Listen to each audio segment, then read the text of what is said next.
వాళ్ళ దగ్గర చేపించాలని. అదే సమయంలో మీరు చూస్తే బిఎల్ఓలుగా అంటే బూత్ లెవెల్ ఆఫీసర్స్ ఒకప్పుడు టీచర్లు చేసేవాళ్ళు, ఆఫీసర్లు చేసేవాళ్ళు. ఎక్కడ కూడా ఒక్క మిస్టేక్ కూడా ఉండేది కాదు. That is their duty. దానిపైన చాలా స్పష్టంగా ఆదేశాలు కూడా ఉన్నాయి. ఎవరన్నా కానీ డ్యూటీ స్పష్టంగా చేయలేకపోతే వాళ్ళని యాక్షన్ తీసుకోవడం, ఇంక్రిమెంట్స్ కట్ చేయడం, ఉద్యోగాలు తీసేయడం అన్నీ ఉంటాయని భయపడిపోయేవాళ్ళు. ఈరోజు ఎవరు చేస్తున్నారంటే కడాన మహిళా పోలీస్ 2600 మంది బిఎల్ఓని మహిళా పోలీసులు పెట్టేశారు.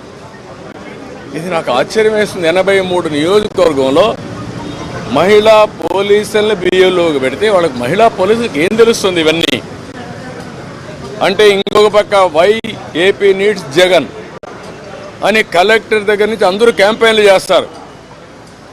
ఇప్పుడు చేసిన అరాచకం చాలదు, రాతి యుగానికి తీసుకుపోవడానికి అలాంటి వాళ్ళు పెట్టుకొని చేసే పరిస్థితికి వస్తున్నారు. ఇవన్నీ మేము ఎక్స్ప్లెయిన్ చేసిన తర్వాత వారికి మా మీద కానీ జనసేన మీద కానీ దగ్గర 6000 నుంచి 7000 కేసులు మా మీద పెట్టారు. ఒక్క పొంగునూరులో ఒక కేసులో 250 మంది పెట్టారు. 200 మంది పైన జైలు పోయి వచ్చారు. ఇప్పుడు బైండ్ ఓవర్ కేసులు పెడుతున్నారు. అంటే నీ మీద కేసు ఉంది, పోలీసు వాళ్ళు నోటీస్ ఇస్తారు, ఎంఆర్ఓ దగ్గర సరెండర్ కావాలి అంటే మళ్ళీ బెదిరించడం, ఎలక్షన్లో ఎవరిని పని చేయనీయకుండా నిర్వీర్యం చేయడానికి, లేకపోతే మళ్ళా వాళ్ళని అరెస్ట్ చేయడానికి ప్రయత్నం చేసే పరిస్థితి వచ్చారు. ఇది జరిగితే ప్రజాస్వామ్యం ఇంక కూని అయిపోయినట్టే. There is no democracy. నేను ఆ విషయం చెప్పాను. మొన్న తెలంగాణ ఎలక్షన్లో 1 డేలో ఎలక్షన్ జరిగిందా లేదా అనే తెలియని విధంగా జరిగింది. అంత స్మూత్గా జరిగింది, ప్రాసెస్ కూడా పర్ఫెక్ట్గా జరిగింది.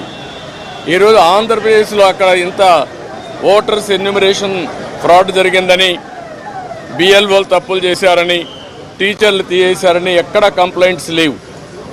భారతదేశ చరిత్రలో ఫస్ట్ టైం ఇవన్నీ వస్తున్నాయి. మేమన్నీ డీటెయిల్డ్గా ఎక్స్ప్లెయిన్ చేశాం. ఓపికగా విన్నారు, చాలా ఫర్మ్గా కూడా చెప్పారు. మేము ప్రజాస్వామ్యాన్ని కాపాడడానికి అన్ని విధాల ప్రయత్నం చేస్తాం, ఎక్కడ కాంప్రమైజ్ కాం, రిజల్ట్స్ మీరే చూస్తారని వారు హామీ ఇచ్చారు. వారు ఇచ్చిన హామీతో నేను ఒకటే అనుకుంటున్నాను, ఎలక్షన్ కమిషన్ అవసరమైతే సెంట్రల్ పోలీస్ అబ్జర్వర్స్ని పంపించాలి, సెపరేట్ సెల్ పెట్టాలి. అవన్నీ పెట్టి ఎక్కడికక్కడ మానిటర్ చేసి ఎలాంటి అవకతవకలు జరగకుండా ఇప్పుడు ఫైనల్ లిస్ట్ వచ్చే కొందికి వినపడలేదా? ఎవరు కార్లు